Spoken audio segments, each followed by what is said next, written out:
What does it mean to be from somewhere? We define ourselves by our origins, our home, our star. The Earth, this beautiful, fragile island of life, is fundamentally a creation of the Sunday. Every rock, every ocean, every living cell is composed of material forged in the heart of our star or its long-dead ancestors, bound together by its immense gravity and warmed by its constant life-giving light.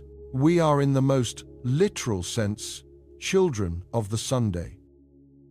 Our solar system feels like a closed, familiar home, a cosmic neighborhood with its planets, its moons, its asteroid belt, a vast but ultimately local geography. But this sense of isolation of a self-contained family of worlds orbiting a solitary star is a profound illusion. We drift through an ancient and crowded galaxy, a swirling metropolis of over 200 billion suns.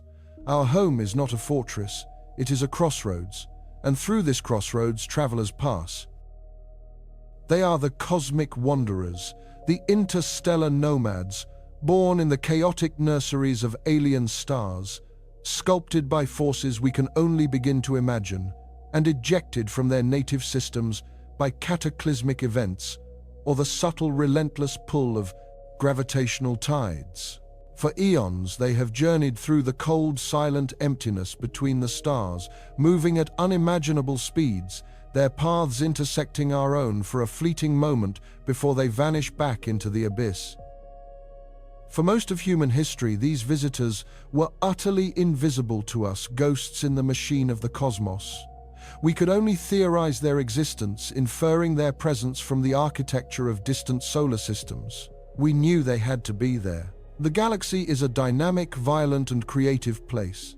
Stars are born, they live, and they die, often in spectacular fashion.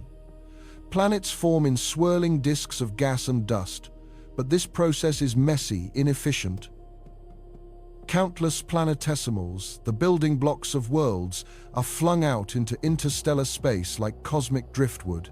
Giant planets in their gravitational dance act as powerful slingshots, ejecting comets and asteroids from their home systems with enough velocity to escape their star's grasp forever. These objects, untethered from any sun, become the galaxy's nomadic population, a river of celestial flotsam flowing through the void. They are messengers, carrying with them the chemical blueprints of their birthplaces. An icy comet from a young blue star might carry a different mix of volatile compounds than a rocky asteroid from an ancient red dwarf system. Each one is a time capsule, a pristine sample of another corner of the universe, delivered for a brief window to our doorstep. To capture and study one would be to read a page from a book we never knew existed, to learn the secrets of a world we may never see. We have always been fascinated by the visitors we times could, times see, the ones from our own celestial backyard.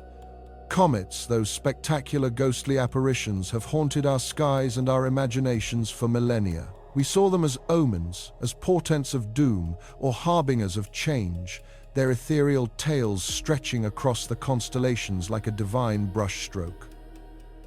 We now understand them as icy relics from the dawn of our own solar system, preserved in the deep freeze of the Oort cloud, occasionally nudged into a long, elliptical journey towards the Sunday. As they approach, the sun's heat sublimates their ice, creating the magnificent coma and tail of gas and dust. They are beautiful, predictable, and fundamentally times ours, asterisk. Asteroids, too, are familiar.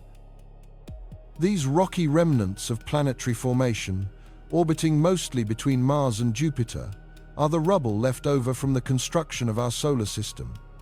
They are the geological story of our own origins, written in stone. We have sent spacecraft to them, landed on them, even brought pieces of them back to Earth. They are a part of our family album. But an interstellar object, that is something else entirely. It is a true alien, in the most profound sense of the word. Its chemistry, its physics, its history, all are unknown quantities. Its arrival is not a scheduled return, but a chance encounter of cosmic proportions, a brief intersection of two life stories that have unfolded light years apart. The challenge for so long was how to spot them. An object from another star would be moving far too fast to be captured by our sun's gravity. It wouldn't enter a stable orbit. Instead, it would trace a unique path, a hyperbolic trajectory like a stone skipping across the surface of a pond. It would scream through our solar system, whip around the sun, and be flung back out into the void, its course only slightly altered by our star's gravitational handshake. To find such a visitor, you would need to be watching the entire sky all the time with vigilant, unblinking eyes. You would need a system capable of charting millions of points of light, night after night, and an intelligence, human or artificial, that could detect the one faint speck moving in a way that defied all the rules of our solar system. For decades, this was a technological dream, but that dream is now our reality. It is called ATLAS, the Asteroid Terrestrial Impact Last Alert System. It is not one telescope, but a network of them, a team of robotic sentinels stationed in Hawaii, Chile, and South Africa. Their mission, their primary directive, is planetary defense to scan the heavens for any near-Earth object that might pose a threat to us. They are our watchtowers on the cosmic shore, scanning for incoming celestial artillery. To do this, ATLAS surveys the entire observable sky several times every night. Its robotic telescopes drink in the starlight, their sensitive digital cameras capturing vast swathes of the cosmos in each exposure. This torrent of data, a river of pixels measured in petabytes, flows into powerful computer systems. Sophisticated algorithms then perform a monumental task of cosmic cartography. They compare the new images with ones taken just hours before searching for anything that has moved. They automatically identify tens of thousands of moving objects each night. The vast majority of these are known asteroids, their orbits calculated and their futures predictable. Some are new discoveries, but they still follow the familiar elliptical paths dictated by the sun's dominion. The software is designed to filter out the known and flag the unknown. It is a search for the needle in a haystack the size of the sky. But every so often the algorithms flag something truly unusual. A point of light on a trajectory so strange, so energetic, that it simply cannot be from around here. A trajectory that when traced backwards doesn't originate from the Kuiper belt or the Oort cloud, but from the infinite empty darkness between the stars. It is in these moments that ATLAS transcends its role as a planetary guardian and becomes an interstellar scout.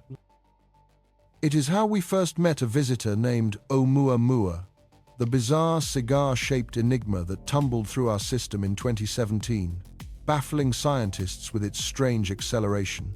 It is how we found Borisov, the first confirmed interstellar comet, a reassuringly familiar ball of ice and dust that behaved just as a comet should. And it is how, on a quiet night, the system flagged another traveler. At first, it was just a designation in a catalogue, a string of numbers and letters. An alert forwarded to human astronomers for verification. It was faint, impossibly distant, and moving with astonishing speed. Its path was an unambiguous hyperbola, the clear signature of an unbound object, a creature not of our Sunday. As observatories around the world turned their gaze to this new point of light, it was given its official name, 3I, ATLAS. The I stands for interstellar. The 3 meant it was only the third such object ever confirmed in human history. A third data point in our nascent attempt to understand the galaxy's itinerant population. With Oumuamua's perplexing weirdness and Borisov's comforting normalcy, the scientific community was electric with anticipation. What would this third messenger be like? Would it be another comet like Borisov, adding to our understanding of the galactic average? Or would it be another profound anomaly, like Oumuamua, deepening the mystery of what truly wanders the void? The initial observations began to trickle in, painting a preliminary portrait of the visitor. It was small, perhaps only a few hundred meters across. It was tumbling, rotating slowly as it hurtled through space. And as more light was gathered, as its faint reflection was analyzed, the first hints of something utterly extraordinary began to emerge. Something that fit neither the profile of a dusty rocky asteroid nor an icy gassy comet. The object was bright. Not just bright, but reflective in a way that astronomers struggled to explain. Comets, even when they are not actively spewing gas, are covered in a dark crust of organic material, making them among the blackest objects in the solar system, often darker than asphalt. Asteroids, while varied, are generally dull, their surfaces a mixture of carbonaceous rock and silicates, absorbing most of the light that falls on them. 3I Atlas was different. It possessed a subtle but unmistakable glint, a peculiar quality in the light it reflected back towards our telescopes. It had a sheen. The word itself sounds unscientific, more poetic than precise, yet it was the most accurate description for what the early data suggested. A cold, faint but distinctly metallic sheen. This was more than just an anomaly. It was a paradox. Metals like iron and nickel are forged in the fiery hearts of supernovae, the death agony of massive stars. They are a fundamental building block of rocky planets like our own. But for a small wandering body, a piece of celestial debris to present a surface that appeared to be predominantly metallic was profoundly strange. Such objects should be rare. Metals are dense. In the chaotic process of planetary formation, they tend to sink to the core of larger bodies, hidden beneath a mantle and crust of lighter rock. To find a small object that was essentially a naked metallic fragment was to find something that spoke of an incredibly violent and specific origin. It would have to be the shattered core of a protoplanet, a world that was forming but was destroyed in a cosmic collision of unimaginable scale, its rocky mantle blasted away to expose its iron heart. Such an event is plausible, but to have a fragment from such a cataclysm be the third interstellar visitor we ever meet, the odds seemed astronomical. The implication was staggering. If this initial hint proved true, it could mean that the galaxy is littered with the iron-rich corpses of shattered worlds. It would reshape our models of planet formation, suggesting it is a far more destructive and violent process throughout the cosmos than we had ever dared to imagine. But this was all just inference, a ghost of a theory built on a few photons of reflected sunlight. The sheen could be an illusion, a misinterpretation of the data, or the result of some other unknown exotic material that merely mimicked the reflective properties of metal. The scientific community was faced with a tantalizing puzzle and a ticking clock. 3I Atlas was not waiting around for us to solve its riddle. It was already on its outbound journey, heading back towards the interstellar darkness, from which it came growing fainter with every passing hour. A definitive answer was needed, and it had to be found quickly. We needed a way to look beyond the simple reflection of light. We needed to dissect that light itself, to break it apart, and search for the chemical fingerprints hidden within. We needed a tool powerful enough to perform a remote autopsy on an object millions of miles away, moving at tens of thousands of miles per hour. That tool is spectroscopy. It is one of the most powerful and elegant techniques in all of science, a method that allows us to understand the composition of the most distant stars and galaxies without ever leaving our own planet. The principle is simple, yet its application is profound. Every element, every molecule in the universe absorbs and emits light at a very specific set of wavelengths, a unique pattern like a cosmic barcode. When the light from a distant object passes through a prism or a diffraction grating, it is spread out into its constituent colors, a rainbow or spectrum. But this spectrum is not perfectly smooth. It is interrupted by dark lines, gaps where specific wavelengths of light have been absorbed by the materials on or around the object.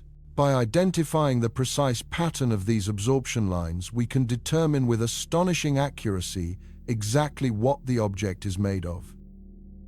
It is the light's confession, a detailed list of its ingredients whispered across the vastness of space. For an object as faint and as strange as 3I, Atlas visible light spectroscopy might not be enough. The true story, the most definitive clues, often lie hidden in wavelengths our eyes cannot see. They lie in the infrared. Infrared light, the realm of heat and molecular vibration, carries a treasure trove of information. Different minerals, different types of rock and metal, all have unique spectral fingerprints in the infrared. Silicates, the primary component of most rocks, have a very distinct signature. Water ice has another, organic compounds yet another, and polished pure metals. They have a uniquely flat, featureless infrared spectrum reflecting all wavelengths, almost equally a signature that is starkly different from any known type of rock or ice. An infrared spectrum would be the definitive test. It could cut through the ambiguity of the visible light sheen and deliver a verdict. It could tell us if 3I, Atlas, was simply a strange type of rocky asteroid whose surface had been flash melted into a glassy reflective crust by a close pass with its home star, or if it was something far more profound. It could confirm once and for all whether we were looking at the iron heart of a shattered alien world. This is the story of that quest. It is a scientific detective story that unfolded in real time in the control rooms of the world's most powerful telescopes. It is a race against time to capture the faint infrared whisper of a messenger from another star before it faded forever into the silent gulf of interstellar space. What you are about to witness is the full account of that pursuit, from the initial perplexing detection to the tense, nail-biting moments of observation.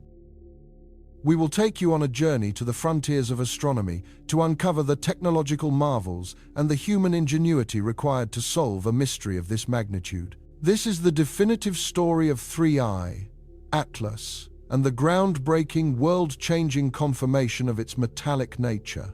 A discovery that has not only unveiled the secrets of this enigmatic visitor, but has also forced us to fundamentally reconsider the violent, creative, and wondrous nature of the galaxy we call home.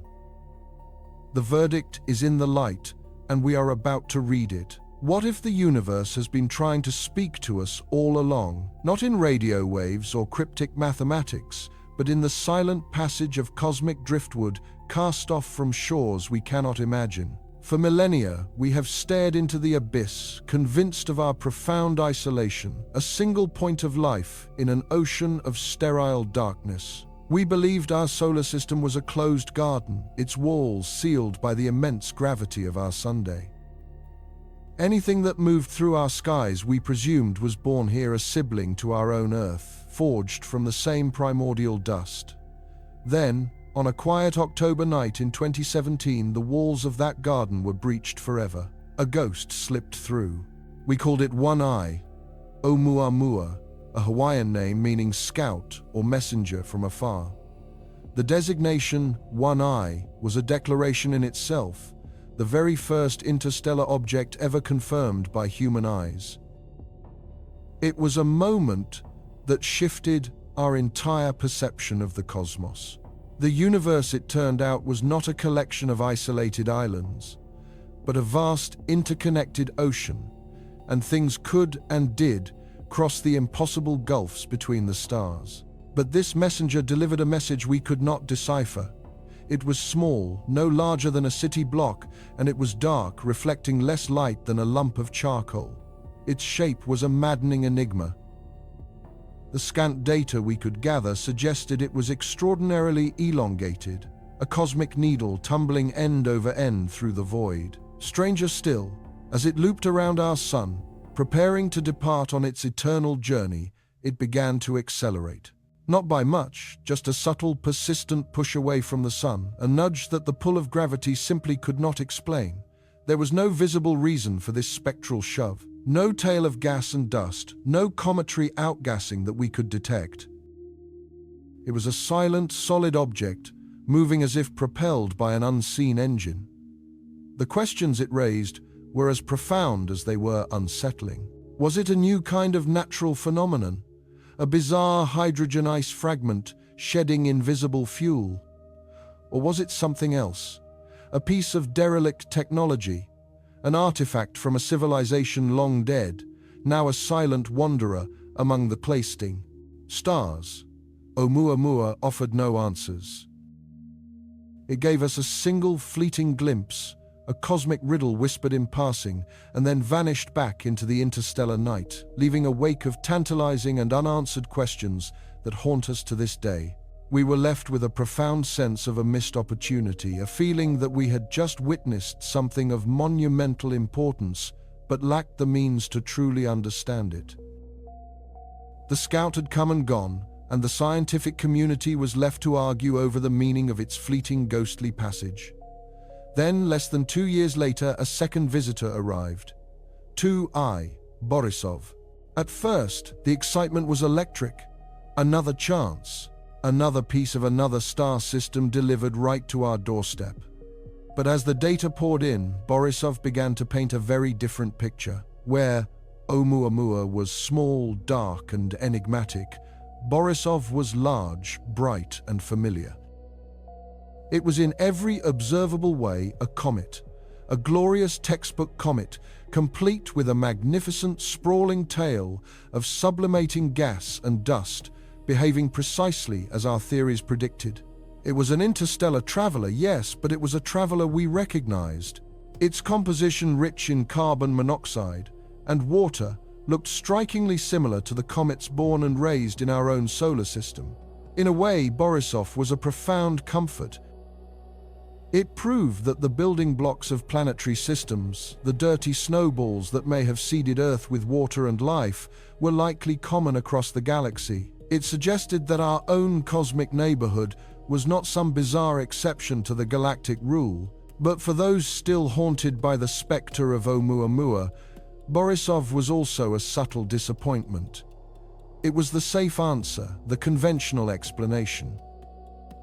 It normalized the phenomenon of interstellar visitation, suggesting that most of these wanderers were just that, simple natural objects cast adrift by gravitational billiards in their home systems. The mystery deepened. Were all interstellar objects just comets like Borisov, making Oumuamua the freakish, inexplicable outlier? Or was the universe sending us two different kinds of messages, one written in a language we understood and another in a script we had yet to even recognize? We had a sample size of 2, a perfect statistical deadlock. One was an utterly baffling anomaly. The other was comfortably, almost disappointingly normal. We needed a tiebreaker. We needed a third visitor to tell us which of its predecessors represented the rule and which the exception. And so we waited, and we watched, turning our most powerful eyes to the sky, hoping for another whisper from the dark. We had no idea how soon that whisper would come, nor how utterly it would shatter our expectations once again. The discovery, when it finally happened, did not come from a singular moment of human genius, a lone astronomer peering through a dusty eyepiece. It came, as so many discoveries now do, from the tireless, unblinking gaze of a machine. From the volcanic peaks of Hawaii and the arid plains of Chile, a network of robotic sentinels maintains a constant vigil. They are the Asteroid Terrestrial Impact Last Alert System, or ATLAS. Their primary mission is not to seek out messengers from other stars, but to protect us from our own neighbors. They are our planetary defense system, small wide-field telescopes designed to scan the entire visible sky every few nights. Their goal is profoundly terrestrial, to find any asteroid or comet on a collision course with Earth, to give us a last alert days or weeks before a potential impact. Night after night, these robotic guardians methodically sweep the starfields, their digital cameras capturing millions of pinpricks of light. Their software, an intricate web of algorithms, then performs a Herculean task. It compares each new image to the one taken just before, searching for anything that has moved, anything that has changed. It is a cosmic game of spot the difference played out on a scale that dwarfs human comprehension. The vast majority of these moving targets are familiar faces. The thousands of known asteroids in their predictable orbits, distant satellites tracing their silent arcs. But every so often the algorithm flags something new, an unknown transient, a point of light where none was before, moving on a path not logged in any catalog. This is where the human element re-enters the equation. An alert is triggered, firing off emails and messages to a team of astronomers around the world. For them, these alerts are a daily routine, a constant stream of celestial candidates that must be vetted and verified. Most turn out to be mundane, a previously uncatalogued piece of space junk, a faint asteroid finally stepping into the light, or even an artifact of the camera's sensor.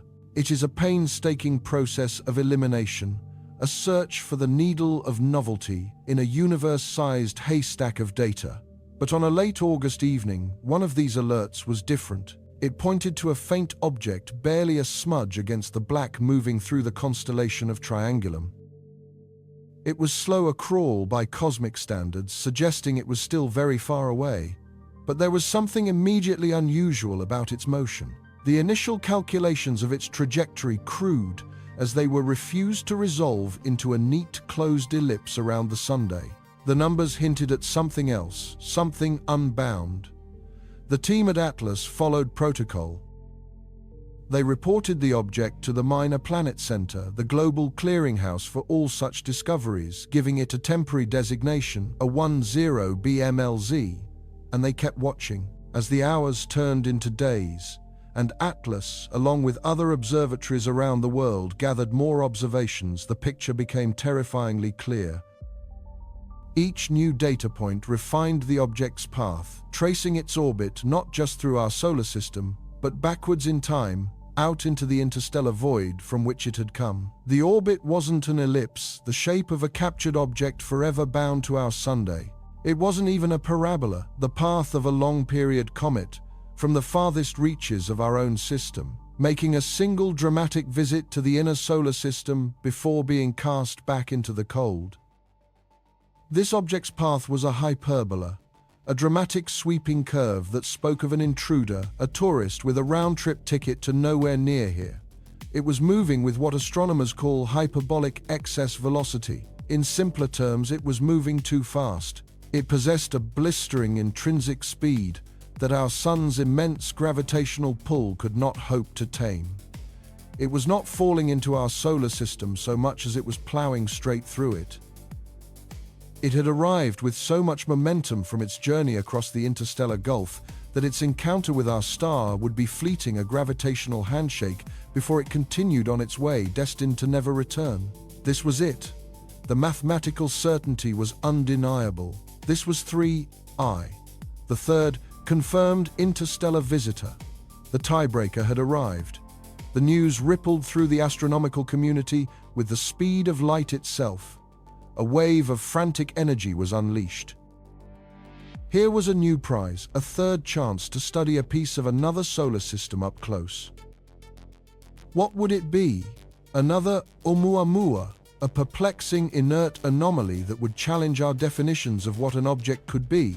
Or another Borisov, a familiar, reassuring comet that would solidify the idea that solar systems across the galaxy are built from the same basic ingredients? Every telescope that could be spared, from professional mountaintop observatories to the advanced instruments of dedicated amateurs, began to swivel, training their mirrors on this faint, incoming speck.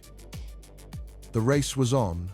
The first scraps of information were by necessity crude. Before the great spectrographs could be brought to bear, before we could dissect its light to read its chemical composition, the first order of business was simple photometry. We needed to measure its brightness. By watching how the object's brightness changed over time, we could learn about its rotation, its shape, and most crucially, its surface. We could determine its albedo, a measure of how much light it reflects back into space. Albedo is a fundamental characteristic. A dark, carbonaceous asteroid, like a lump of coal, might reflect only 3 or 4% of the sunlight that strikes it. A fresh, icy comet, like a pristine snowball, could reflect upwards of 60 or 70%. This simple number provides a powerful clue to an object's nature. Was this new visitor a dark, rocky body or a bright, icy one? The initial observations from Atlas and other survey telescopes began to trickle in, and almost immediately the astronomers analyzing the data felt a prickle of unease. The numbers didn't make sense. The object now designated 3I, Atlas after its discoverers, was bright. In fact, for its estimated size, it was astonishingly bright. The first calculations of its albedo were coming back at values that were impossible. Not just high, but off the charts. Some early estimates suggested it was reflecting nearly 100% of the sunlight that hit it. This was a result that simply could not be correct. Nothing in nature is a perfect mirror. Even the most pristine ice in our own solar system, like the surface of Saturn's moon Enceladus, tops out around 99% reflectivity, and that is under very specific, ideal conditions. The initial reaction within the scientific teams was one of caution, of skepticism. There had to be a mistake. Perhaps the object was much larger than they thought, and was therefore intrinsically brighter. Or maybe it was experiencing a sudden violent outburst of gas and dust, like a comet flaring up, which would temporarily surround it in a highly reflective cloud, fooling their instruments. But as more data came in from more telescopes, the confounding result held firm. It was not an outburst. The object was a stable, steady point of light. Recalculating its size based on its thermal emissions, the faint heat it radiated into space only confirmed the original estimates. It was a relatively small body, yet it was shining with the brilliance of a much larger one. It was as if you were looking at what should have been a dark piece of rock, but were instead being blinded by the glint of polished chrome. The paradox was inescapable. It was too small to be that bright unless its surface was made of something exceptionally unnaturally reflective. Slowly, cautiously, a new word began to enter the conversations, whispered first in late-night emails between observatories, then spoken with a mixture of excitement and disbelief in virtual meetings. It was a word loaded with implication, a word that felt more at home in science fiction than in the sober pages of an astronomical journal: metallic. The photometric data, in its rawest, most direct interpretation, was pointing to an object with an abnormally high reflectivity, a surface that was not dark, like rock, or white, like ice, but something else entirely, something with a luster, a sheen. It was an idea so radical, so far outside the bounds of what we expected to find drifting between the stars, that it was almost unthinkable. And yet the numbers were the numbers. Was 3I, Atlas, a solid chunk of iron, and nickel, a core fragment from a shattered protoplanet in another star system? Such objects were theorized to exist, but were thought to be exceptionally rare, and we had never seen one up close, let alone one that had journeyed across interstellar space. A metallic asteroid would not outgas like a comet. It would be inert, silent, just like Oumuamua. But unlike the dark, tumbling Scout, this object was a brilliant beacon.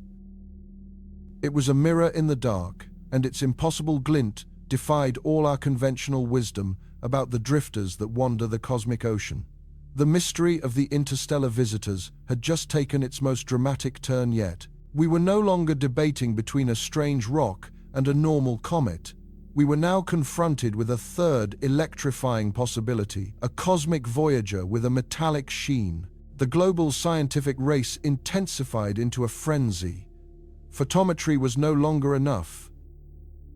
We had to know what this object was truly made of. We needed to capture its light, not just to measure its intensity, but to split it prism-like into its constituent colors. We needed a spectrum. Only by reading that rainbow of light, by finding the dark absorption lines that act as a chemical fingerprint, could we solve the riddle of 3I, Atlas.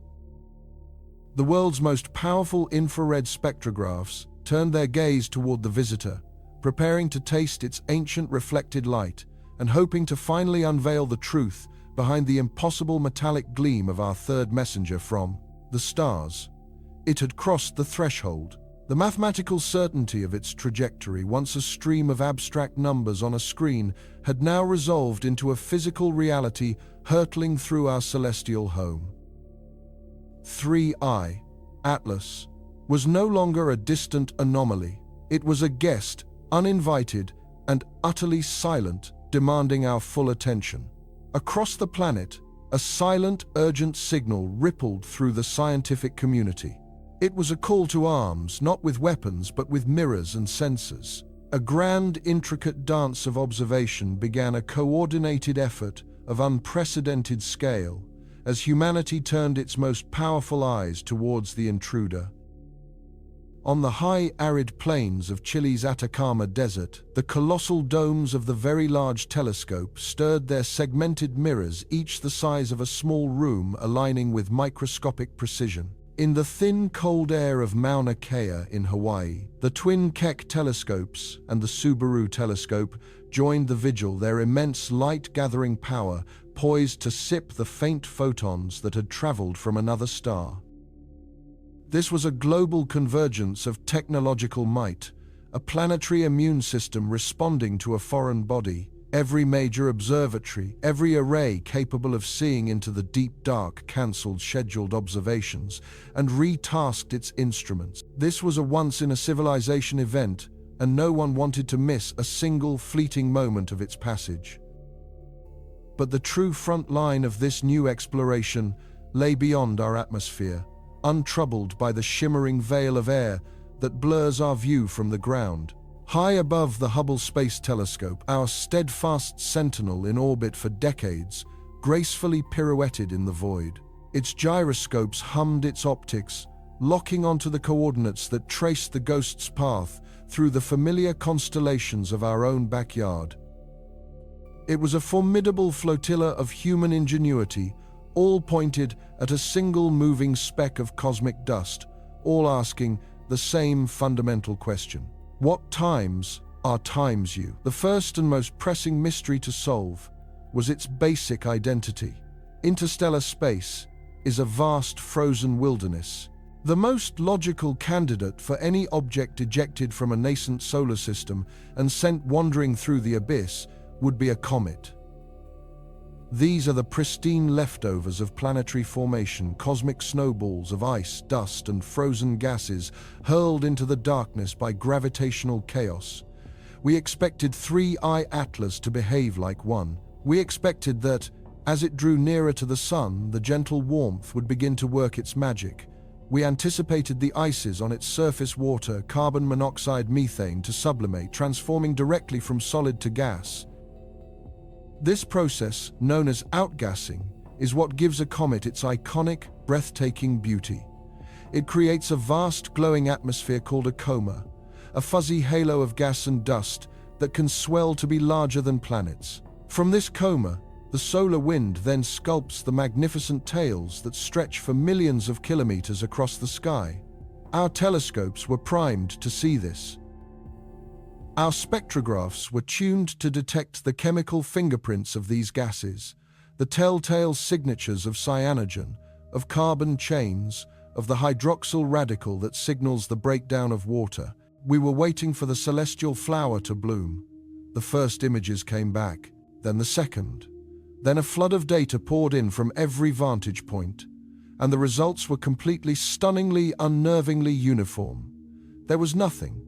Absolutely nothing. Where there should have been a soft ethereal glow, there was only the hard, crisp black of space. Where there should have been the first wisps of a nascent tail, there was only the unforgiving pinprick of a solitary point of light. The object was utterly, defiantly inert. It screamed past the orbit of Jupiter, feeling the sun's pull grow stronger with every passing second. Yet, it remained a perfectly defined dot against the starfield. It was a cosmic ghost refusing to reveal itself, refusing to play by the rules we had written for such visitors. The silence from 3I, Atlas, was deafening. This null result wasn't a failure of observation. It was a profound, paradigm-shifting discovery in its own right. It meant our primary hypothesis, the most logical and well-supported assumption, was wrong. This was not a comet. It was not an icy wanderer from the outer frostline of some distant alien star.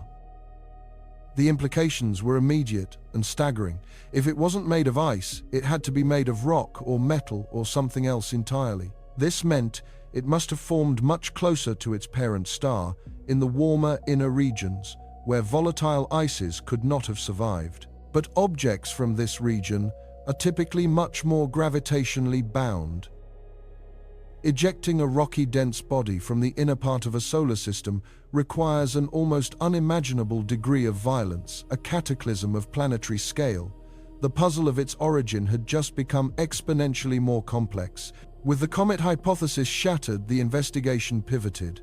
If we couldn't analyze the gases it was supposed to be emitting, we would have to interrogate the only thing it was giving us: its light. Not the light of a glowing atmosphere, but the simple, ancient sunlight it was reflecting back at us. This is the painstaking work of photometry, the science of measuring the precise brightness of celestial objects. It may sound simple, but within those measurements lies a universe of hidden information.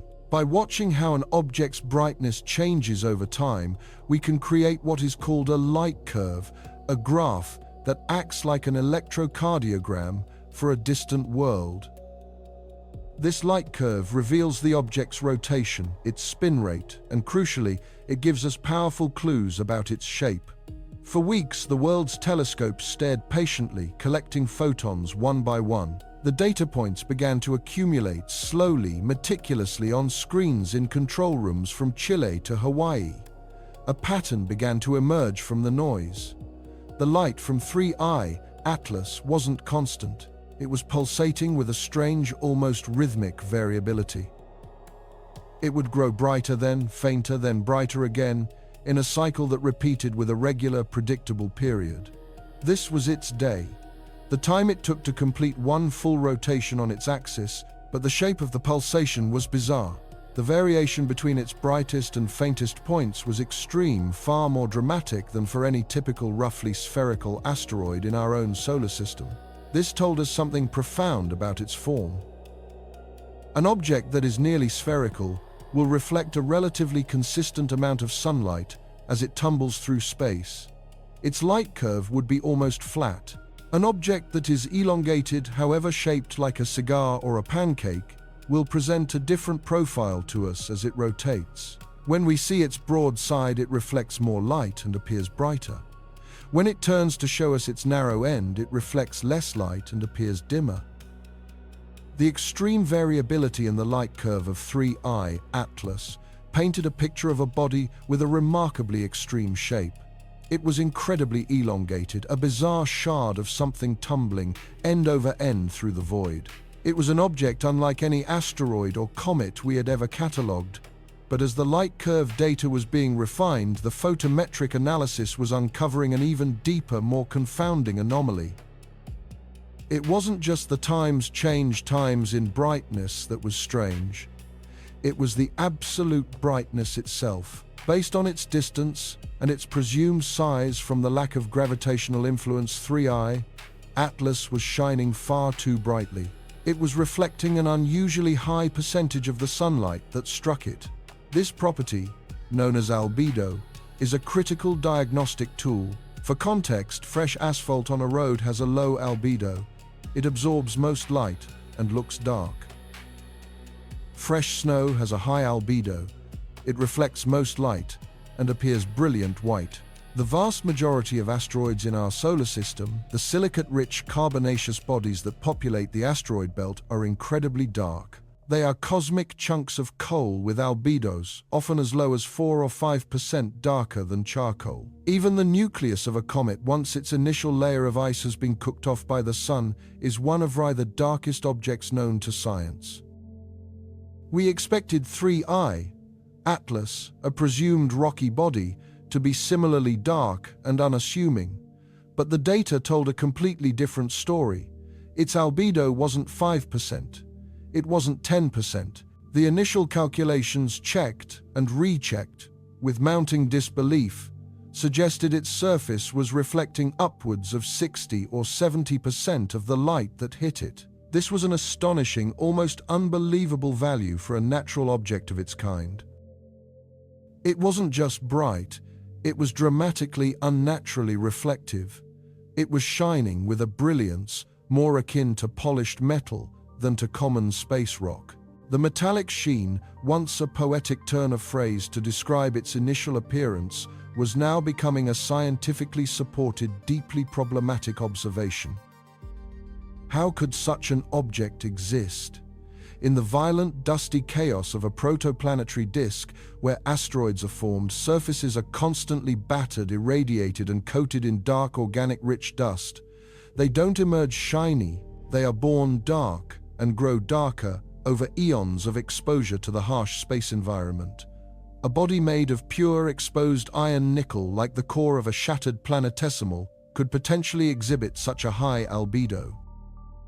But such objects are exceedingly rare, and the idea that one would be violently ejected from its home system in pristine condition without a thick crust of darker rock seemed wildly improbable. It challenged our most fundamental models of asteroid formation and evolution.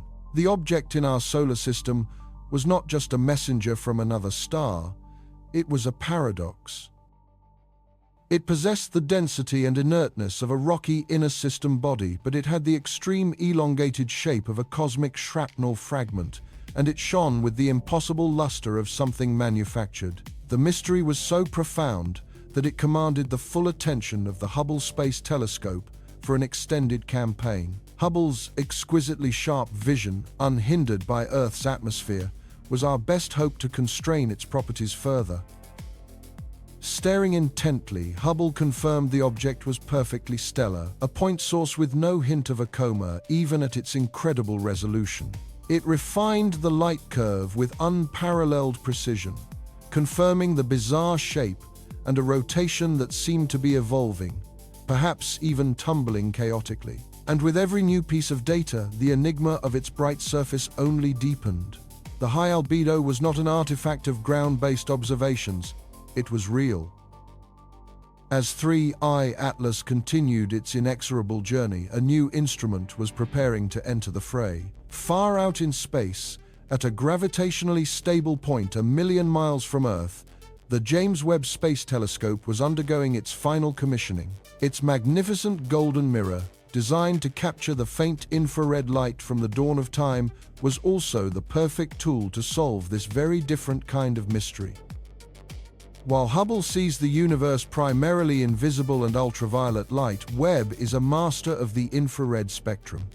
It can see the heat radiated by objects, and more importantly, it can analyze the chemical composition of surfaces by seeing which specific wavelengths of infrared light they absorb or reflect. The stage was now set for the next act of this extraordinary scientific drama. We had ruled out the obvious. We had characterized its strange behavior and its even stranger appearance. We had a profile of the suspect, a silent, tumbling, elongated shard shining with an inexplicable metallic gleam. But we were still staring at its reflection. We knew nothing of its substance. We were like detectives who had found a mysterious, polished artifact at a crime scene, but had no idea what it was made of. The questions were now sharper, more urgent than ever. Was this a natural phenomenon we simply didn't understand? A new class of celestial object our theories had never predicted? Or was it something else? The only way to find out was to go beyond merely looking at its light. We had to break that light apart, dissecting it into its constituent colors, its fundamental frequencies, searching for the chemical barcodes hidden within. We had to perform an autopsy on the photons themselves. That subtle, almost imperceptible glint we had observed, that fleeting metallic sheen haunting the edges of our telescopic images, was more than a mere curiosity. It was a profound challenge. It was a whisper from the void that defied every known lexicon of the cosmos. For weeks, it had been the ghost at the feast of astronomical discovery, a tantalizing clue that our most powerful eyes on the universe, our optical telescopes, could see, but could not comprehend. They could show us what times the physical reality of a faint shimmer across billions of kilometers, but they were utterly mute on the crucial question of times why, asterisk. The light they gathered, the beautiful, familiar spectrum of visible colors, simply wasn't carrying the necessary information. It was like trying to understand the soul of a bell by only looking at its shape, never hearing its ring. To truly know 3I Atlas, to decipher the secret of its strange luster, we had to move beyond sight. We had to learn to listen.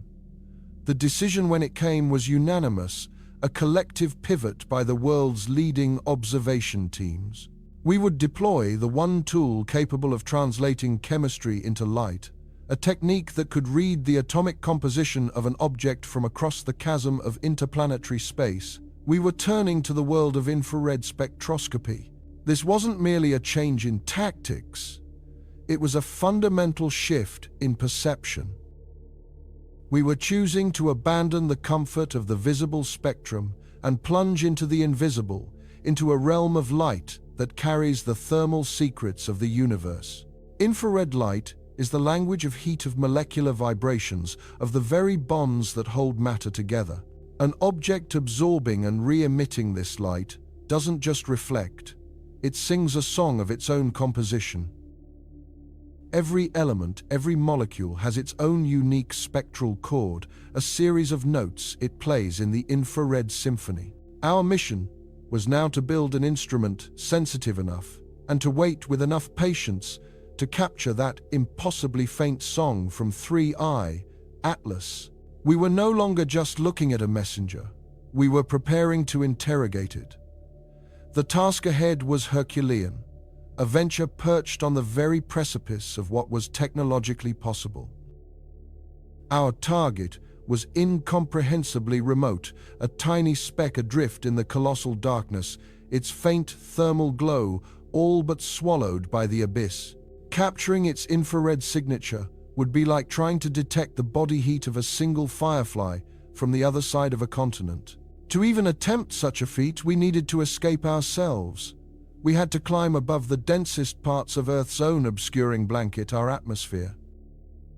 Down here at sea level, the air we breathe is a thick veil of water vapor, a molecule that shouts and screams in the very infrared frequencies we needed to hear.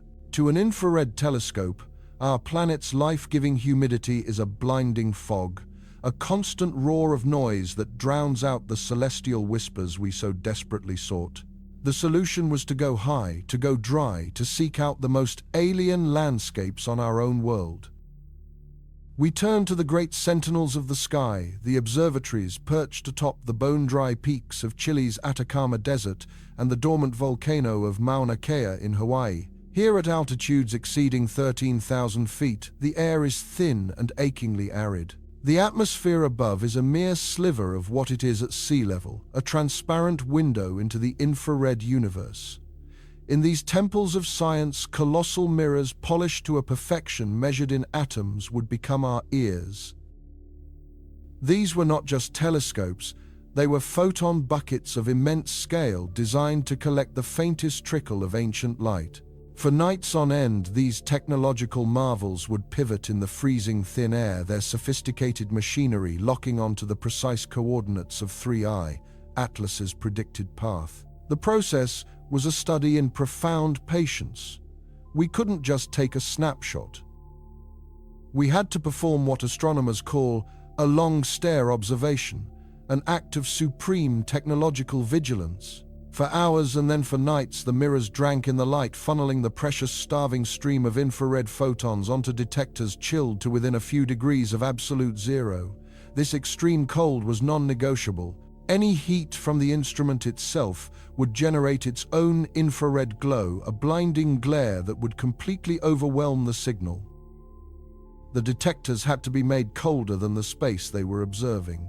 And so night after night, the vigil continued. The giant domes, silhouetted against a sea of stars so brilliant they seemed to tear the fabric of the sky, remained fixed. Inside, teams of astronomers and engineers worked in hushed concentration, monitoring the systems, checking the atmospheric conditions, and watching as the data photon by precious photon slowly accumulated. Each particle of light had traveled for years, crossing the solar system, only to end its journey on our cryogenically cooled silicon. It was a slow, methodical accumulation of evidence, a cosmic deposition being taken one quantum at a time. We were asking the universe a question, and we knew the answer would not be given freely. It would have to be painstakingly extracted, coaxed from the edge of oblivion. When the observation runs were finally complete, the true ordeal began. The raw data that flowed from the telescopes was not a clean, elegant graph. It was a maelstrom, a chaotic, jagged line of numbers representing a cacophony of signals, a bewildering mix of the celestial and the terrestrial. Buried deep within this digital tempest, somewhere in that blizzard of information, was the faint whispered signature of 3I, Atlas. Finding it would require a journey into a different kind of wilderness, not of space, but of data. It was a process of digital archaeology, of meticulously brushing away layers of noise and interference to reveal the priceless artifact hidden beneath. The first and most formidable opponent was our own planet. Even from the high, dry mountain peaks, the residual wisps of Earth's atmosphere had left their grimy fingerprints all over our precious signal. The light from our target had passed through this final thin veil, and the atmosphere had absorbed and re-emitted its own infrared light, superimposing its own noisy song on top of the one we were trying to hear. To remove this contamination, the teams employed a technique of celestial subtraction. Before and after observing 3I, Atlas, the telescopes, would be pointed at a nearby standard star, a well-understood star with a smooth, known, and boringly predictable infrared spectrum. By recording the spectrum of this standard star, they were effectively recording the exact signature of atmospheric distortion at that very moment in that very patch of sky. This atmospheric profile then became a key, a template for what to erase. They could now computationally divide out the atmospheric noise from the 3I, Atlas data, a process of incredible mathematical complexity. Imagine trying to isolate a single human whisper from a recording made in the middle of a hurricane, but you also have a perfect recording of just the hurricane itself. It is a process fraught with peril. One wrong calculation, one faulty assumption in the atmospheric model, and you could accidentally erase the very signal you were searching for, or worse, create a false one out of thin air. But the atmosphere was only one source of corruption. The universe itself is a noisy place. Our data was riddled with the signatures of this chaos. High-energy cosmic rays, particles forged in the hearts of distant supernovae, constantly rained down upon the Earth, and when one of these microscopic bullets happened to strike our detector, it would create a brilliant momentary flash, sharp spike in the data, that looked like a strong signal but was in fact pure illusion. These had to be identified and surgically removed by sophisticated algorithms designed to recognize their telltale instantaneous signature. Then there was the detector's own intrinsic noise, the faint thermal hiss generated by the electronics themselves, even at near absolute zero temperatures. This added a layer of random statistical fuzz to the entire spectrum, a soft static that threatened to obscure any feature that was subtle or weak. For weeks, the control rooms and university labs buzzed with a tense, focused energy. Astronomers hunched over screens, their faces illuminated by glowing lines of code and chaotic graphs. They built complex software pipelines, digital crucibles designed to purify the signal. The data was filtered, smoothed, and recalibrated. Different teams, often using competing software models, processed the same raw data independently, a crucial cross-check to ensure their results weren't just an artifact of a particular processing technique.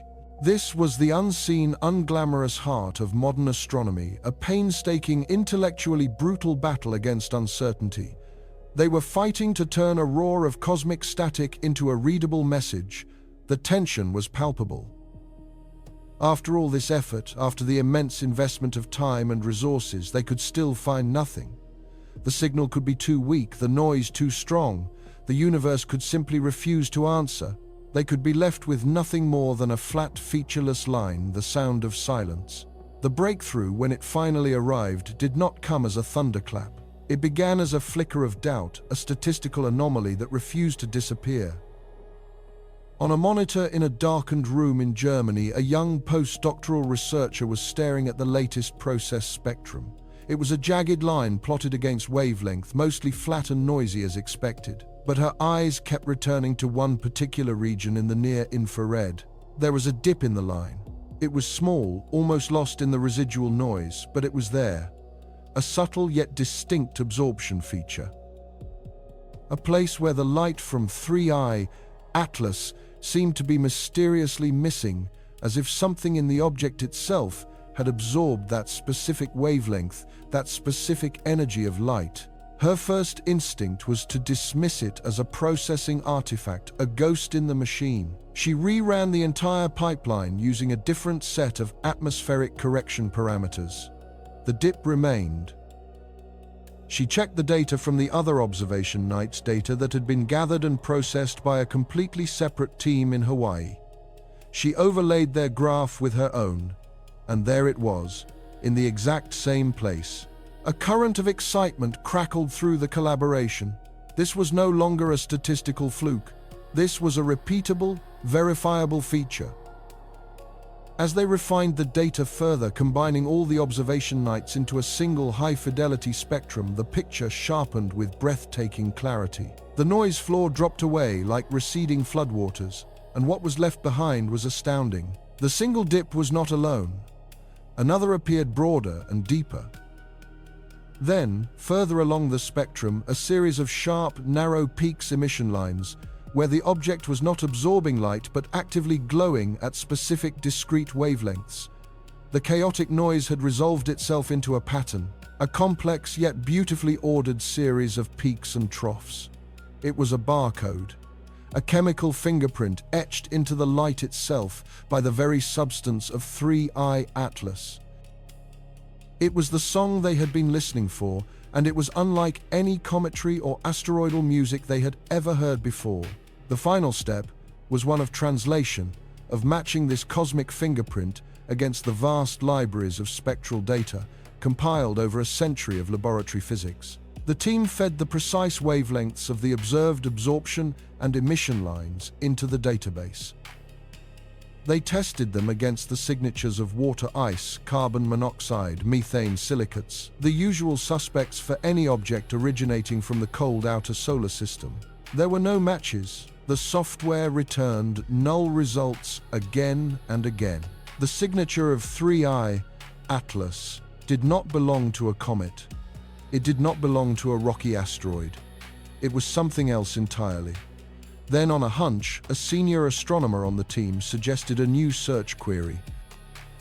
He told the program to ignore the non-metals, to ignore the ices and the organic compounds, and to search only for the spectral signatures of heavy metals at high temperatures. He asked the system to model what a cloud of vaporized iron and nickel would look like as it cooled and condensed in the vacuum of space.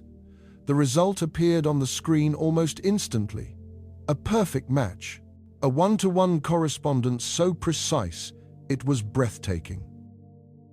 Every single significant dip in their observed data, every absorption line, corresponded perfectly with the known spectral fingerprint of gaseous iron. Every one of the sharp emission peaks aligned with the signature of cooling nickel atoms, releasing their energy as light. The evidence was undeniable, irrefutable. The strange metallic sheen that had puzzled them for so long was not an illusion, not a trick of the light. It was real. It was the literal physical consequence of a surface composition dominated by iron and nickel alloys. We were looking at an object made of metal, not a rocky body with some metallic inclusions, but an object whose fundamental makeup was that of a refined industrial-grade alloy. The pivotal question had been answered. The mystery of its appearance was solved. But this monumental breakthrough, this moment of pure scientific triumph, did not bring closure. It brought a deeper, more profound form of confusion. In solving the immediate puzzle of times, what times 3I, Atlas, was made of, we had inadvertently shattered our most fundamental understanding of times, how times such an object could possibly exist. The universe as we knew it simply did not build things like this. Natural processes of planetary formation create rocky bodies, icy bodies, or gas giants. They do not forge vast, solid chunks of what is essentially stainless steel and then send them wandering between the stars. The confirmation of its metallic nature was not an end to the story. It was the explosive beginning of a far stranger and more unsettling one. We had found our answer, but that answer had posed a new, terrifyingly complex question. Where in the cosmos could something like 3I, Atlas, have come from? And so the confirmation arrived not with a triumphant fanfare, but with the quiet, chilling certainty of numbers on a screen. A data point that became a dagger piercing the heart of planetary science. The infrared light, stretched and weary from its journey across the interstellar void, had told its unambiguous tale: iron, nickel, cobalt. A composition so profoundly, so overwhelmingly metallic that it sent a shockwave through the astronomical community. For a brief, silent moment, the global network of observatories held its collective breath. The mystery of 3I, Atlas, was no longer about a faint smudge of light. It had become a tangible physical impossibility, hurtling through our celestial backyard. The ink on those spectral analyses was barely dry, yet the textbooks were already obsolete. Every model of comet and asteroid formation, every theory about the birth and death of solar systems was suddenly thrown into question by this one silent messenger. The conversation in laboratories and university halls shifted overnight. Gone were the cautious whispers about anomalous density or unusual albedo.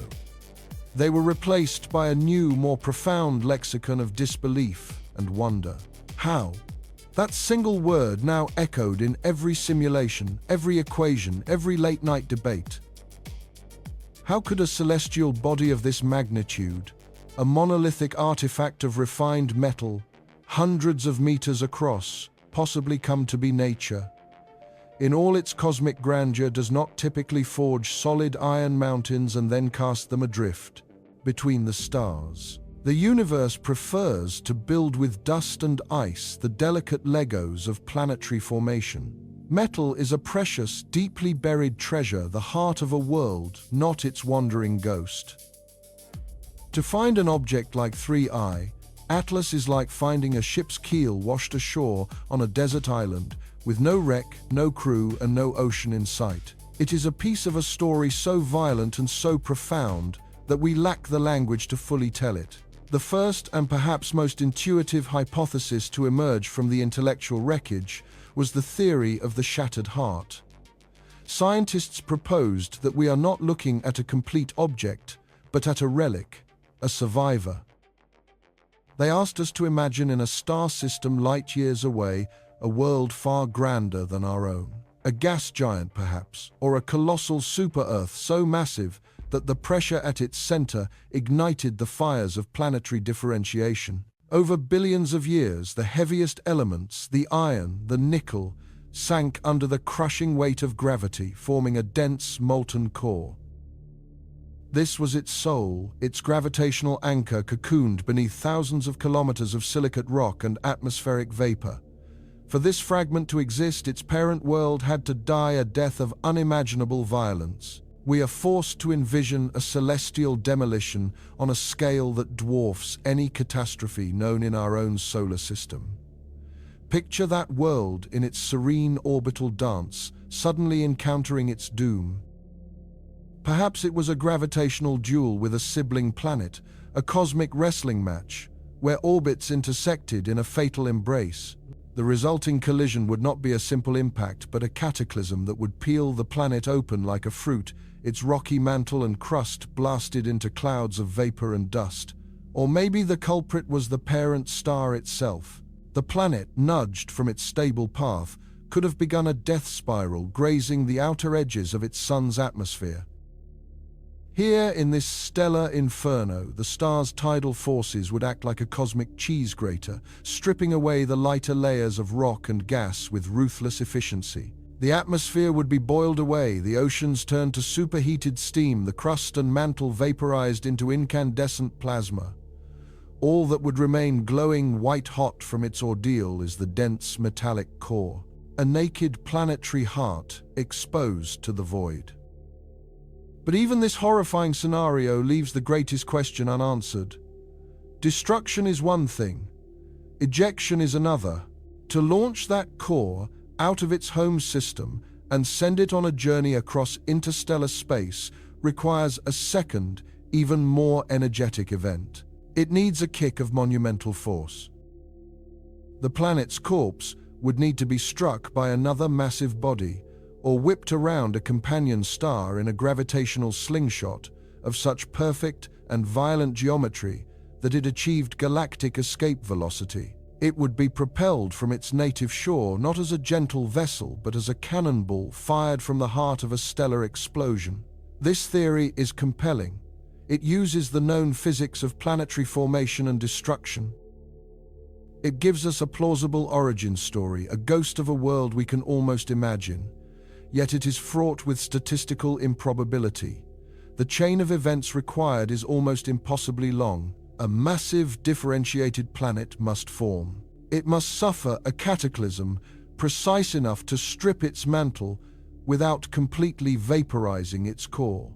Then this exposed core must undergo a second, exquisitely timed event to be ejected into the interstellar medium. The odds against such a sequence are, for lack of a better word, astronomical. It demands a perfect cosmic storm. Furthermore, if this process were common, the galaxy should be teeming with these metallic projectiles. Our sky should be littered with the wandering cores of dead worlds. But it is not. We have seen only one. This profound, unsettling silence suggests that either we have been extraordinarily lucky witnessing a one-in-a-trillion cosmic accident, or that the story of the shattered heart, as elegant as it is not the answer. We are missing a piece of the puzzle, a more extreme, more fundamental truth about the universe's creative and destructive potential. The violence of a dying planet, it seems, may not be violent enough. To find an engine of creation powerful enough to forge 3I, Atlas, we must turn away from the gentle physics of planets and look instead to the most extreme phenomena the cosmos has to offer, the death of stars. Not the quiet fading of a sun like our own, but a conflagration of such intensity it literally shakes the fabric of space-time. We must journey to a place where gravity is so strong it crushes atoms out of existence. We are led by the sheer audacity of the evidence to consider the possibility that 3I, Atlas, is a shard from the universe's most violent anvil, the collision of two neutron stars. These are not merely stars. They are the compressed corpses of massive suns objects, so dense that a single teaspoon of their matter would outweigh Mount Everest. They are city-sized atomic nuclei, spinning hundreds of times a second, their colossal magnetic fields shearing the vacuum around them. When two such objects locked in a decaying orbit for eons finally touch, the resulting explosion is not a supernova, but something far more exotic and potent, a kilonova. In the final milliseconds of their in-spiral tidal forces rip the neutron stars apart. Torrents of pure neutron-rich matter are flung outwards at near the speed of light. In this expanding fireball, temperatures and pressures reach levels unseen in the universe since the Big Bang. This is the ultimate cosmic forge. It is here, in this fleeting, incandescent moment, that the universe performs its most profound alchemy. The rapid neutron capture process, or R process, ignites. Neutrons are slammed into atomic nuclei so fast they don't have time to decay, building up the periodic table from the bottom up. In seconds, vast quantities of the heaviest elements are synthesized: gold, platinum, uranium, and of course immense clouds of iron and nickel. The universe is seeded with precious metals born from the wreckage of dead stars. The hypothesis then is that 3I, Atlas, is not the core of a planet, but a droplet of this exotic, newly forged matter cooled and solidified from the heart of a kilonova, a fragment of the celestial blast furnace itself. This theory has immense explanatory power. It accounts for the object's metallic purity and its sheer density in a way that planetary models struggle to. It also provides a natural and terrifyingly effective ejection mechanism. A kilonova does not just create elements, it flings them across the galaxy with ferocious velocity. No secondary impact or gravitational slingshot is needed. The explosion itself is the engine of its galactic journey. Finding a fragment from such an event would be like finding a solidified piece of the Big Bang. It would be a direct physical link to the most creative and destructive processes in the cosmos, a messenger carrying the secrets of stellar death. However, this spectacular origin story also presents its own set of daunting challenges. The chaos of a kilonova is absolute. The explosion is a maelstrom of energy and shrapnel, not a finely tuned manufacturing plant. Computer simulations of these mergers show matter being ejected as a spray of vapor and fine dust, an expanding cloud of elemental fog. It is difficult to model how this incandescent gas could coalesce into a single solid monolithic object hundreds of meters in diameter. How could it avoid being shattered into a trillion smaller pieces during its violent birth? For 3I Atlas to have formed this way, it would have required a unique, perhaps even freakish set of cooling and agglomeration conditions within. The expanding fireball. It would need to be a cosmic pearl formed against all odds in the heart of a stellar hurricane. The neutron star hypothesis pushes the boundaries of known physics, asking us to believe that from the most chaotic event imaginable, a single, strangely coherent object can emerge. It is a beautiful, terrifying, and perhaps deeply flawed idea. And so we find ourselves at a scientific crossroads with two paths leading to two different, equally astonishing pasts. One tells of a murdered world, its heart ripped out and flung into the void. The other speaks of a stellar collision so violent it forged new elements and cast this fragment forth like a divine spark. Both narratives are epic, both are plausible, and both are riddled with improbabilities that leave scientists deeply uneasy. This discomfort has opened the door to a third, more unsettling possibility, a theory that is less a specific story and more a profound admission of ignorance. What if 3I Atlas is neither the core of a planet nor the shard of a stellar collision? What if it represents a class of celestial object we have never imagined? One whose formation mechanism is entirely absent from our models? What if our cosmic bestiary is missing a creature? This is the most thrilling and terrifying prospect of all. It suggests that our understanding of how structure forms in the universe is incomplete. Perhaps in the early universe, under conditions of greater density and a different chemical mix, vast, purely metallic planetesimals could form directly from the primordial nebula. These objects would be true cosmic fossils born before the rise of the rocky icy worlds we know. 3I Atlas could be a wanderer from that dawn of time, a relic from an era of cosmic construction we can barely comprehend. Or perhaps there are other unknown processes in the hearts of galactic cores, or the turbulent nurseries of star formation that can assemble such metallic behemoths. To accept this possibility is to accept that we are in a very real sense starting over. 3I Atlas ceases to be a mere curiosity and becomes a revolutionary artifact, the equivalent of finding a stainless steel trilobite in the fossil record. It forces us to question our most fundamental assumptions. This deep, paradigm-shifting mystery inevitably invites speculation from beyond the scientific fringe. An object so large, so pure, so unlike anything seen before, whispers a tantalizing and forbidden question. What if it isn't natural?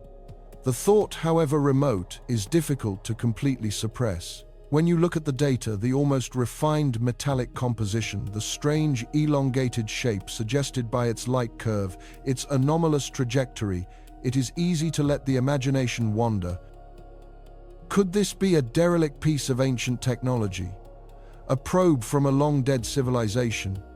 Its power exhausted now, tumbling silently through the darkness. Is it a cosmic shipwreck? Its hull of exotic alloys, telling a story of a journey we can only dream of. The idea is as old as our fascination, with the stars a powerful romantic notion of contact and discovery. It speaks to our deepest hopes, and perhaps our deepest fears about our place in the universe. But science cannot operate on hope and fear. It must be guided by the cold, hard light of evidence. And as captivating as the idea of an alien artifact might be, we must state unequivocally that there is not a single shred of evidence to support it. 3I, Atlas, is utterly silent. It broadcasts no signals. It emits no heat beyond the faint warmth of reflected sunlight. It shows no signs of course correction, no indication of propulsion, no technological signature of any kind. It behaves precisely as a natural inert object would. While the mystery of its origin is profound, invoking an unknown intelligence, to solve it is a leap of faith, not an act of science. Occam's razor, the principle that the simplest explanation is usually the best, guides us back to nature. The universe is vast and inventive enough to have created this anomaly through processes that, while extreme and unfamiliar, are ultimately natural. The challenge for science is not to invent a fantastical explanation, but to discover the new, awe-inspiring chapter of physics that 3I, Atlas, is compelling us to write. The debate therefore rages on, fueled by tantalizingly incomplete data. The object remains a perfect cosmic enigma, a Rorschach test for astrophysicists, where each sees the signature of their own preferred cosmological theory. Is it the exposed heart of a shredded planet, a solidified droplet from a neutron star merger, or the first emissary from a whole new population of primordial objects? Each hypothesis is a universe of possibility, a new avenue of research and exploration. But theories and simulations can only take us so far. We have reached the absolute limit of what we can learn by watching this object from a distance of hundreds of millions of kilometers. The silent messenger has presented its puzzle, a challenge etched in a language of metal and gravity. To truly decipher its meaning, to choose one path at this cosmic crossroads, we cannot simply watch it recede back into the darkness from whence it came. We have to go to it. The time for passive observation is over. The age of active pursuit is about to begin. The data was in.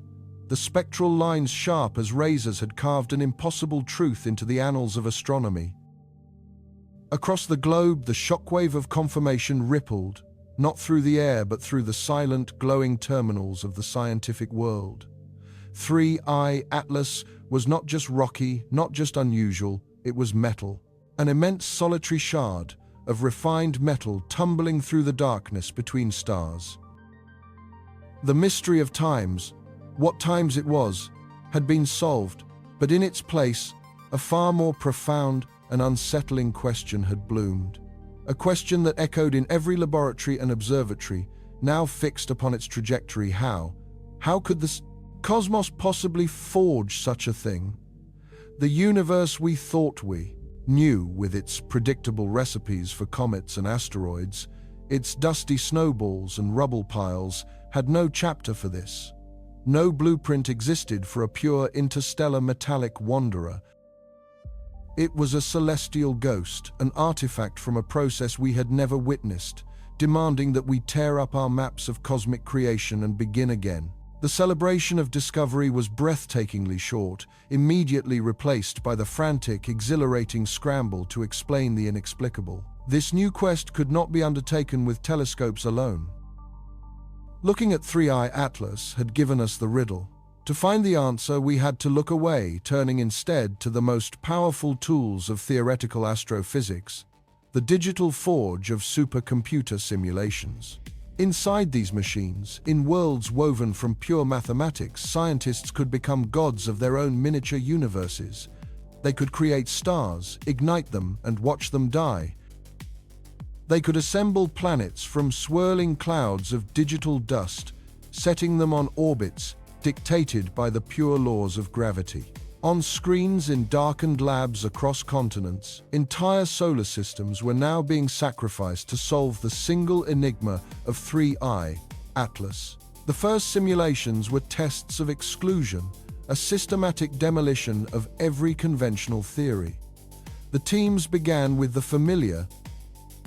They modeled the chaotic youth of a solar system, a time of planetary billiards where protoplanets collided and shattered. They took a standard iron-nickel asteroid, a fragment from the core of a differentiated body like our own Vesta, and they subjected it to every imaginable violence.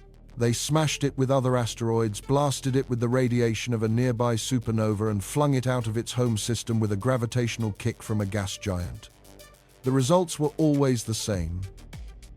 The ejected fragments were messy, impure, a conglomeration of rock and metal, their surfaces scarred and contaminated. Their spectral signatures, when calculated, were a pale, muddy imitation of the stark, clean, metallic sheen reported from the infrared spectrographs. The simulations were unequivocal. A simple asteroid, no matter how tortured, could not become 3I Atlas. They moved on to more exotic yet still plausible scenarios. Could it be a piece of some bizarre metal-rich comet? Its ice is long since sublimated away on a journey too close to a forgotten star. Again, the models rebelled. The physics of cometary formation demanded the inclusion of volatile ices and silicate dusts. Even in the most metal-heavy nebulae they could design, the resulting objects were inevitably dirty aggregates, not the pristine metallic artifact we had observed. Each failed simulation, each dead end in the digital labyrinth, only sharpened the edges of the problem. Whatever created 3I Atlas was not a standard process. It was not a variation on a familiar theme.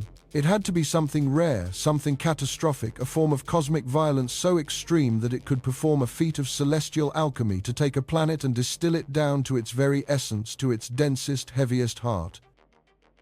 The search was on for a cataclysm of sufficient power, a gravitational crucible capable of forging a ghost. And slowly, painstakingly, as thousands of digital universes were born and annihilated, a candidate began to emerge from the noise. It was a hypothesis born of the most extreme physics, a story of a world unlike our own, meeting a fate of unimaginable violence. The leading theory, the one narrative that survived the brutal gauntlet of simulation, begins not with a small body but with a giant. It asks you to imagine a star perhaps slightly larger and hotter than our Sun in a system teeming with planets. Among them is a world known to science as a super-Earth. Not a gas giant, but a terrestrial planet 5, maybe 10 times the mass of our own. A world of crushing gravity and immense geological pressures. Deep within this super-Earth, the sheer weight of the world above has created a core of staggering proportions. The pressures here are so immense, millions of times greater than at the center of our own planet, that they forge a heart of almost pure iron and nickel, a colossal sphere of liquid metal compressed to an unbelievable density. Surrounding this metallic heart is a vast mantle of molten rock, thousands of kilometers thick, and above that, a thick, suffocating atmosphere. This is our victim, a world in its prime, stable for eons. But its stability is a fragile illusion, for in this simulated system there is a monster. Perhaps it is a colossal gas giant, a hot Jupiter on a dangerously eccentric orbit, its path slowly decaying. Or perhaps the parent star itself is nearing the end of its life, beginning to swell into a red giant, its outer layers reaching out like fiery tendrils. The simulations show us the final terrifying dance. The gravitational influence of the interloper, be it the rogue planet or the dying star, begins to tug relentlessly on the super-Earth. Its orbit, once a predictable clockwork circle, starts to warp, to elongate into a desperate ellipse. With each pass, it is pulled closer to the source of its doom. We witness a process known as tidal disruption, but on a scale that dwarfs anything we have seen before. The gravity of the primary body is not uniform. It pulls more strongly on the near side of the super-Earth than on the far side. This differential is a cosmic rack stretching the planet. The world literally begins to come apart at the seams. First, the tenuous outer atmosphere is stripped away, siphoned off into a swirling vortex of gas. Then the gravitational talons dig deeper. The crust cracks, shatters, and is torn away in colossal sheets of solid rock. Entire continents are lifted into space, pulverized into a glowing ring of debris.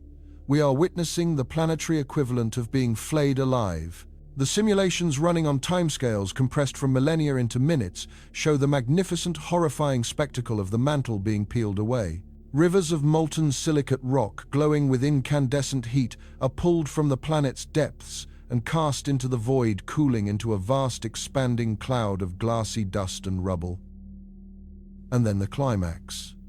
After its protective layers have been violently torn from it, the planet's heart is exposed.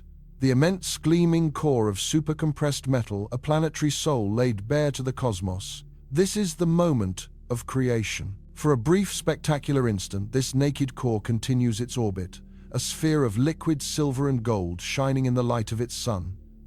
But its ordeal is not over.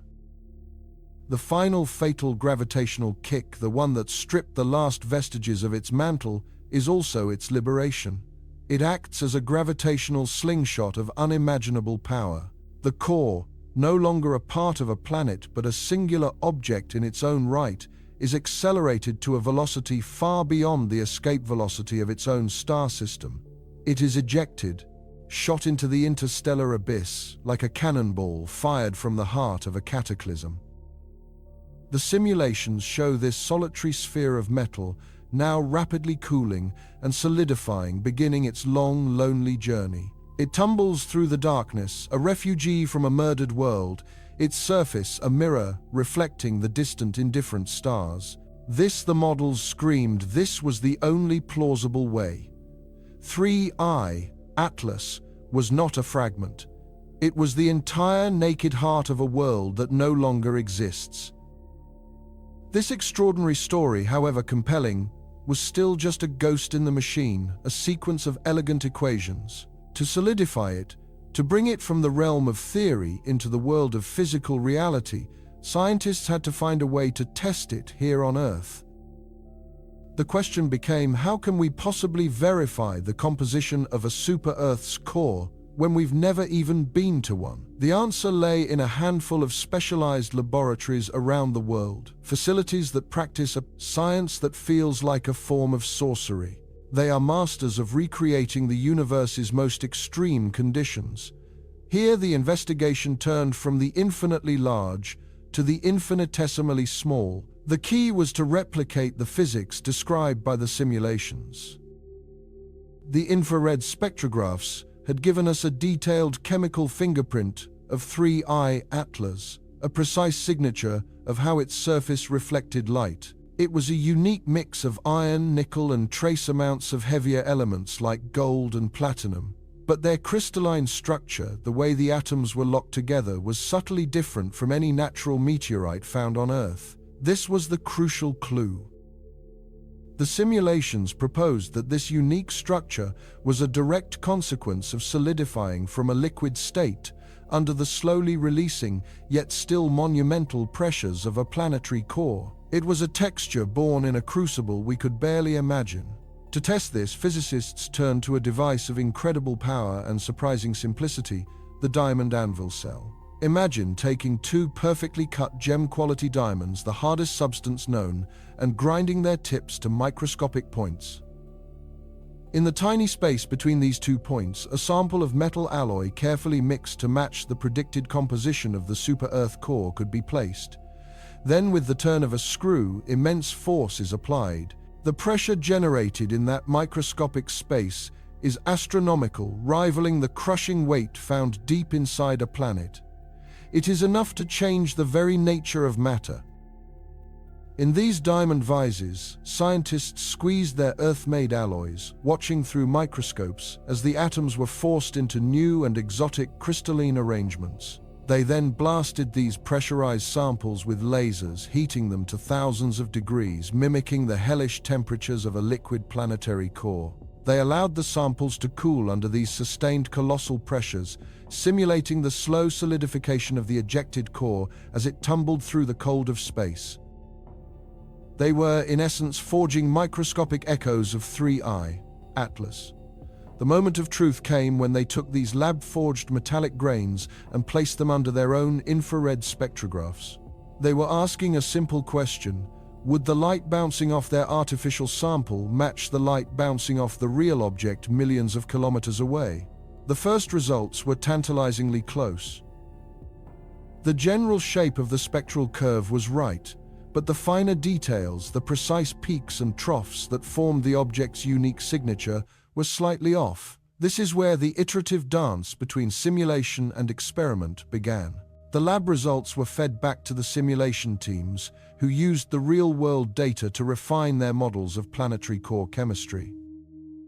They adjusted the theorized percentage of sulfur or carbon or silicon, mixed in with the iron and nickel, running the cataclysmic disruption scenarios again and again with these new ingredients. The refined models would then produce a new, more precise chemical fingerprint, a new recipe for the experimentalists to create in their diamond anvils. For months, this cycle continued, a painstaking process of cross-examination between the virtual and the real.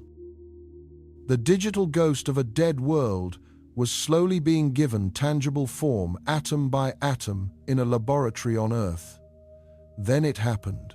A new simulation, informed by dozens of experimental trials, predicted a core composition with a very specific counterintuitive ratio of nickel to iron, along with trace elements that could only have been formed under pressures exceeding those at the center of the Earth.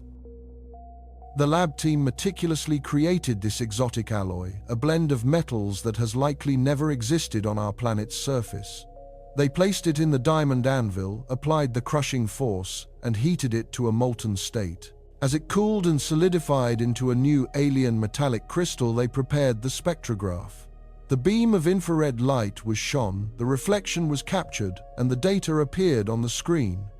It was a perfect match. Every peak, every valley, every subtle shoulder on the spectral graph from their lab-created speck of dust was a mirror image of the light signature from 3I Atlas. The room fell silent. It was a moment of profound synthesis, a triumphant convergence of three vastly different fields of science. The light from a distant, mysterious traveler, the logic of a virtual cosmic catastrophe, and the tangible proof forged in a terrestrial laboratory, all now told the exact same breathtaking story. We were looking at the heart of a dead super-Earth. The simulations had been right. The incredible, violent, and beautiful story of its birth was no longer a hypothesis. It was the only explanation that fit every single piece of the celestial puzzle. The object passing through our solar system was not just a messenger from another star. It was a relic, a survivor, the last remnant of a world that had been utterly destroyed so that it could begin its impossible journey. And so the light speaks. After a journey of untold millennia across the silent, unforgiving gulf between the stars, the faint thermal whispers of 3I Atlas have finally reached us, passed through our instruments, and been translated from the arcane language of photons into the irrefutable clarity of a spectral graph. There, in that jagged line of data etched by infrared light, is the verdict. The ghostly glimmer we chased across our solar system, the anomalous sheen that defied every easy explanation, was not an illusion.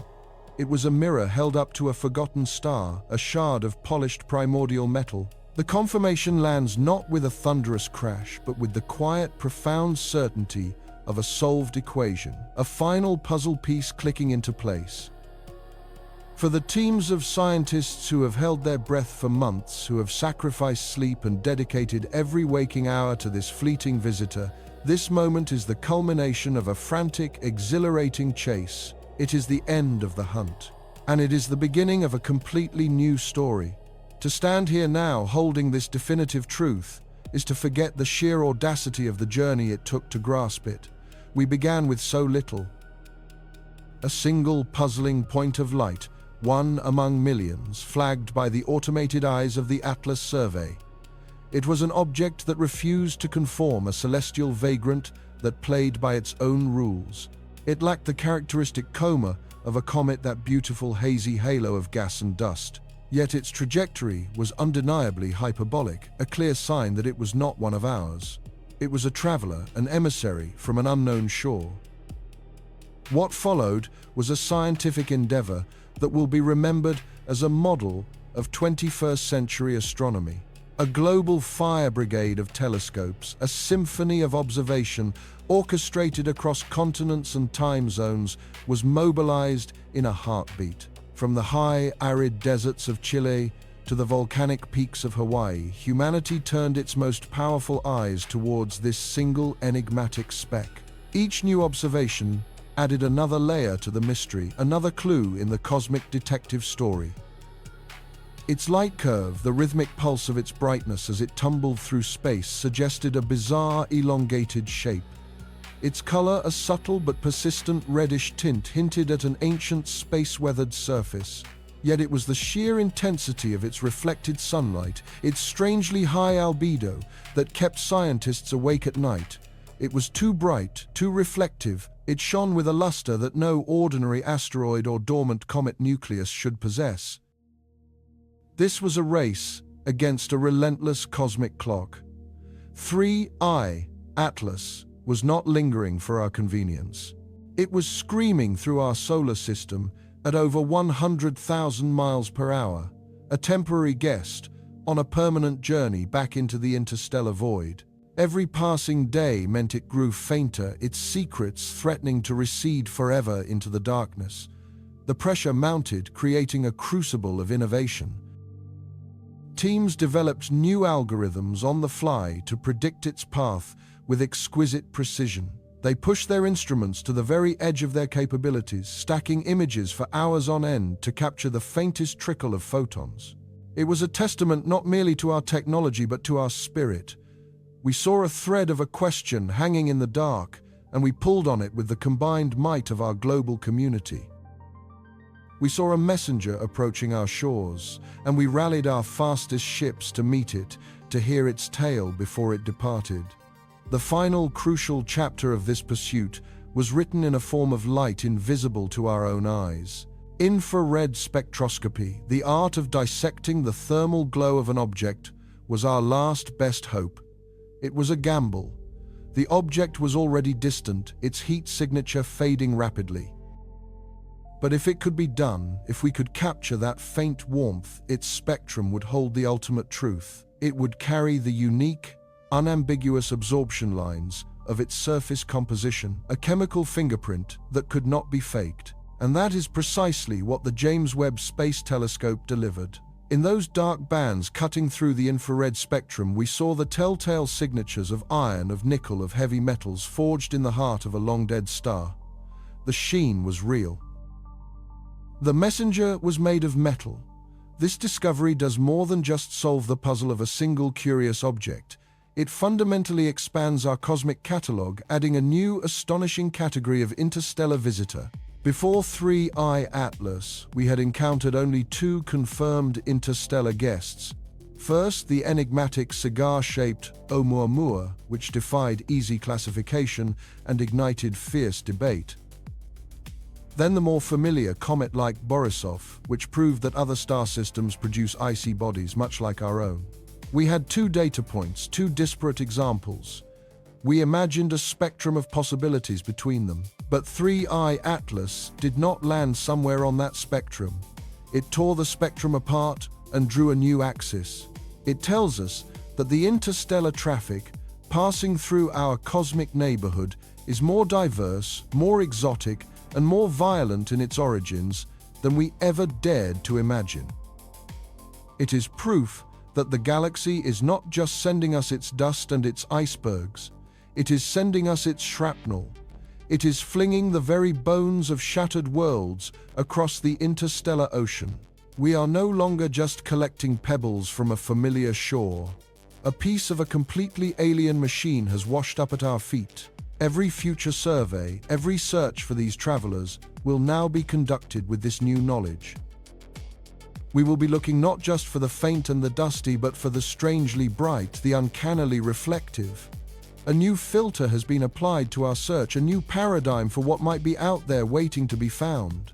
And what does this metallic composition tell us about the place from which it came? It speaks of a formation process of unimaginable violence, a celestial history written in fire and cataclysm. A solid body of iron and nickel does not simply condense from a gentle protoplanetary disk like a cosmic snowflake. It must be forged. It must be created in the high-pressure, high-temperature crucible at the heart of a large differentiating world, a planet, or at least a planetesimal large enough for its heavy elements to have sunk to the center, forming a dense, metallic core. For a fragment of that core to be here in our solar system means that its parent body was destroyed. We are looking at the heart of a world that was murdered. Imagine the scene orbiting a star hundreds or thousands of light years away. A young solar system, still a chaotic shooting gallery of half-formed worlds. A protoplanet, perhaps the size of Mars, glowing with the heat of its recent formation, its molten iron core churning deep within. And then an impact of cosmic proportions. Another massive body on a collision course, set in motion millions of years before slams into it. The energy released is beyond our comprehension, a blast that would vaporize our own world in an instant. The planet's silicate mantle is blasted away into space, atomized into a cloud of glowing gas and dust. The core itself, the dense sphere of metal at its heart, is shattered, broken into a billion pieces. Most of the debris would remain bound to its home star, perhaps forming an asteroid belt of its own. But some fragments, like 3I, Atlas, would be given such a ferocious kick that they would escape the gravitational clutches of their sun entirely. They would be launched into the galaxy, ejected into the great darkness, to begin a solitary journey that would last for eons. This is just one possibility, one harrowing story that the data suggests. Another, perhaps even more intriguing, is that 3I, Atlas, is the remnant of a failed planet, a world that never quite got started. In some planetary systems, particularly those around smaller, dimmer stars, the gravitational dynamics might be so chaotic that planetesimals are constantly ground down, their rocky outer layers stripped away by repeated collisions and tidal forces until only their tough metallic hearts remain. 3I, Atlas, might be a survivor of this cosmic demolition derby, a testament to a world that was torn apart before it was ever truly born. Whatever its specific origin, the implications are profound. It means that the processes that build planets and the processes that destroy them are creating a steady stream of debris that seeds the galaxy. These metallic messengers carry invaluable information about the chemistry and dynamics of their home systems. By studying their composition in detail, we can learn about the raw materials available for planet formation around other stars. They are, in a very real sense, physical samples delivered directly to our doorstep, offering us a chance to touch the stuff of alien worlds without ever leaving our own solar system. This single object has provided more direct insight into the core composition of an extrasolar body than decades of remote observation of exoplanets ever could. It is a ground truth, a physical anchor in a sea of theoretical models.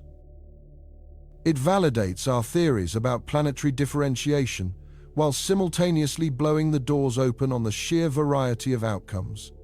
This triumph forces us to look forward, to recalibrate our expectations for the future. We stand on the cusp of a new era in astronomy, with instruments like the Vera C. Rubin Observatory poised to come online. This next-generation survey will scan the entire sky every few nights, creating a motion picture of the cosmos with unprecedented depth and sensitivity. It is expected to discover not one or two, but potentially dozens of interstellar objects every single year.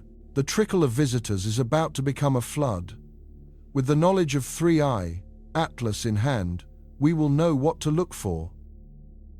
We will be able to identify these metallic nomads, almost instantly triggering rapid response observations from other telescopes, including the Webb, to perform the same kind of detailed spectroscopic analysis.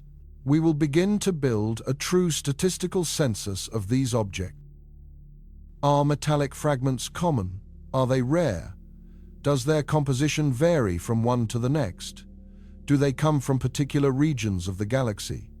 Each new visitor will be another piece of the puzzle, another chapter in the story of how star systems are born, evolve, and die. This knowledge will also profoundly impact our search for exoplanets. Knowing that shattered planetary cores are adrift in the galaxy forces us to consider the existence of their intact counterparts, the so-called iron planets or Chthonian planets. These would be massive, incredibly dense worlds that have had their rocky mantles and atmospheres stripped away perhaps by being too close to their host star. We have long theorized their existence, but 3I Atlas provides the first tangible evidence that the universe is indeed manufacturing their building blocks in abundance. It encourages us to look for these bizarre, ultra-dense worlds, which might be lurking in the data we already have, waiting for us to ask the right questions. Ultimately, this entire journey from a faint flicker of light to a revolutionary new understanding of the cosmos brings us back to the most fundamental of questions. If the universe is flinging the metallic hearts of shattered planets across the void, what does that say about the prevalence of worlds in general? It suggests that planetary formation is a messy, violent, and often wasteful process. For every stable, peaceful solar system like our own, there may be countless others that have torn themselves apart. But it also speaks to an incredible cosmic fecundity, a universe that is relentlessly creative, constantly building new things from the rubble of the old. The iron in 3I Atlas and the iron in your own blood was all forged in the same stellar furnaces. We are connected to these distant violent events by a shared chemistry, a shared heritage of stardust. 3I Atlas is a reminder that the solar system is not an isolated island. It is a port of call on a vast, interconnected galactic ocean. An ocean teeming with the ghosts of worlds we will never see and stories we can only begin to decipher. The confirmation of its metallic sheen is a triumph for science, a celebration of human ingenuity and our unyielding desire to know. But more than that, it is a gift of perspective. It pulls back the curtain just a little wider, revealing a universe that is not only stranger than we imagine, but stranger than we can imagine. And it leaves us here, under the light of our own star, looking up with a renewed sense of wonder, eagerly awaiting the next messenger from the deep, and the next incredible story it has to tell. The quest is what defines us, and the universe, it seems, has no shortage of mysteries left to solve.